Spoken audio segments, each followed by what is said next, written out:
Hey, what is up, you guys? This is Rob, and I got an announcement, guys, right? So I got a new car. Now, it's not to replace the Tacoma. Tacoma's still here. It's actually to replace our Subaru Forester. You might have noticed it in the background of some of my videos. It's the car that we usually drive everywhere. That's because it's a little bit better on gas and smaller than the Tacoma. So we decided that we were going to replace it with check this out, guys. This is a CX-5 in Deep Crystal Blue. Really cool, guys. This has the 2.5 liter 4-cylinder as well as a 6-speed automatic. Really clean, guys. So check this out. This Deep Crystal Blue looks really good. You'll definitely see it better when I put it in the garage. Just wanted to do a quick little walk around out here. This is also the Select model. We'll talk more about that when I get in the garage. I did just wash it. It was very dirty. Got it brand new, guys, and I'm really loving it. Check out the interior. Really nice. So let me go ahead and put this in the garage. We'll talk more about it. This CX-5 is in Deep Crystal Blue. It's a really nice blue. I went ahead and got out my flashlight so you can really see it.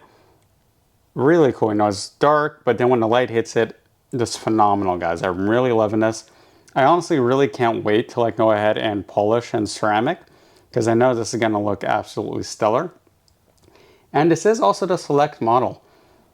So we're going to go ahead and let's talk about why I chose a Select model over the middle model or the upper trim. So if you know me, you know that when I buy sports cars or fun cars, I kind of go through them like candy. It's just how I am.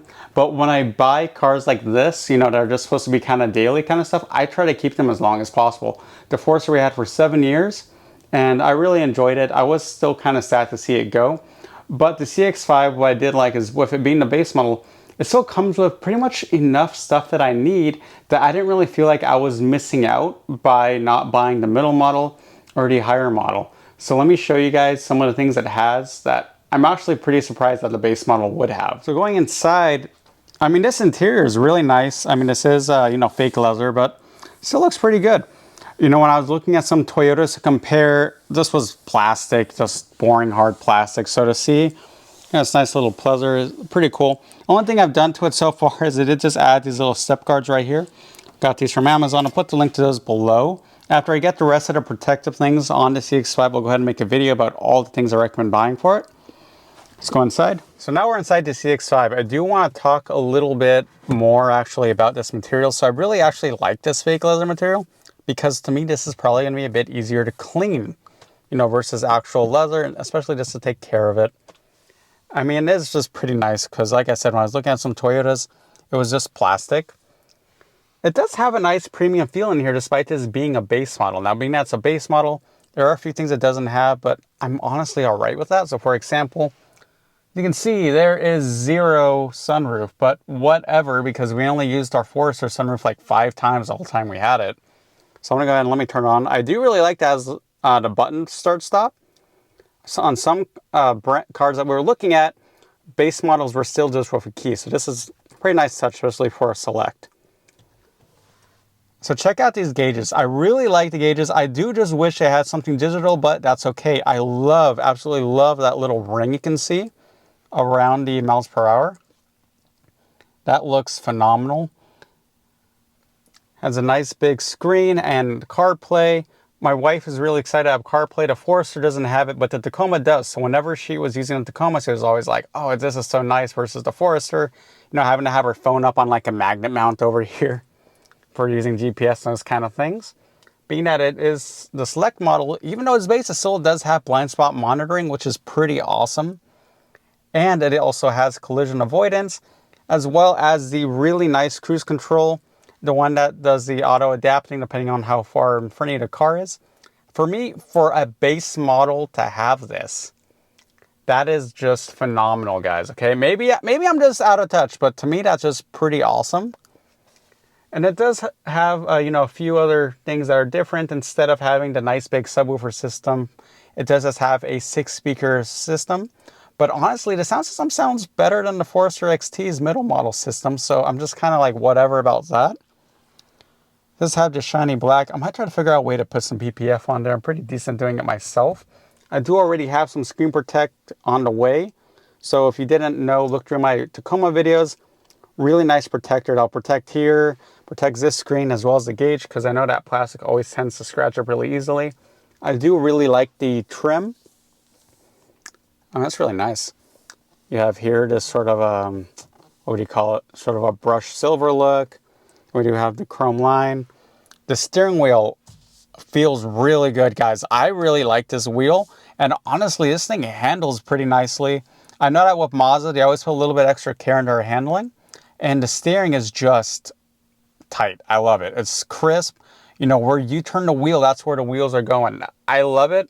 I know some people don't, but for me, it's really nice. I also want to show you guys the LED headlights. I do think they're pretty nice.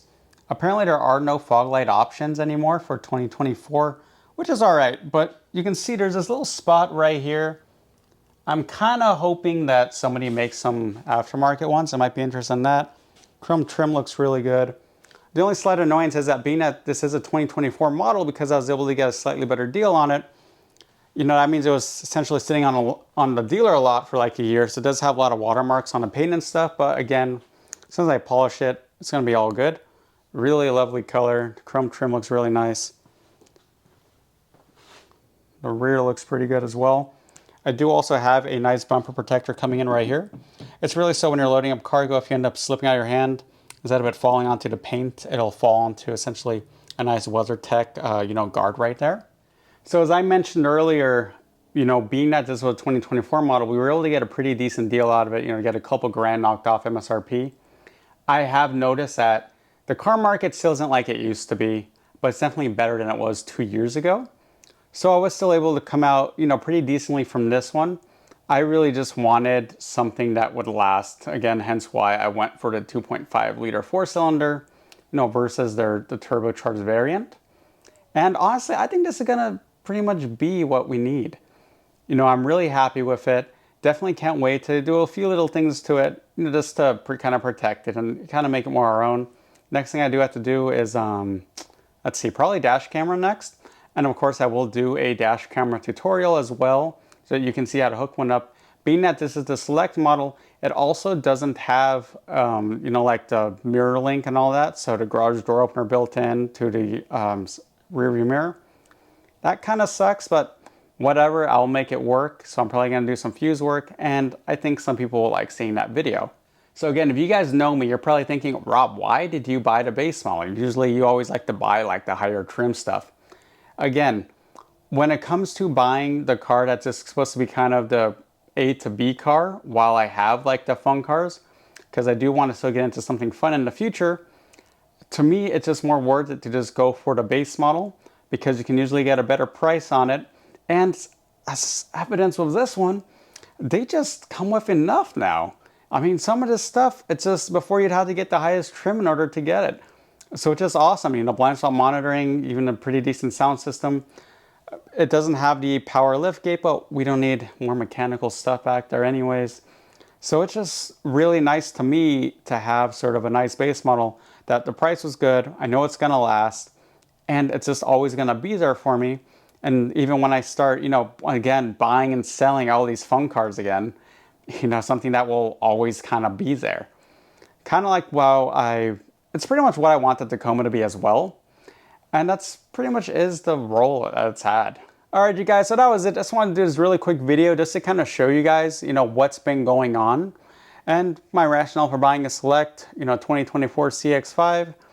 And just, honestly, just to say what's up and give you guys a heads up for why you guys are about to see a couple CX-5 videos. So as usual, guys, comment, like, subscribe, all of that stuff. And with that, this is Rob, and have a good one.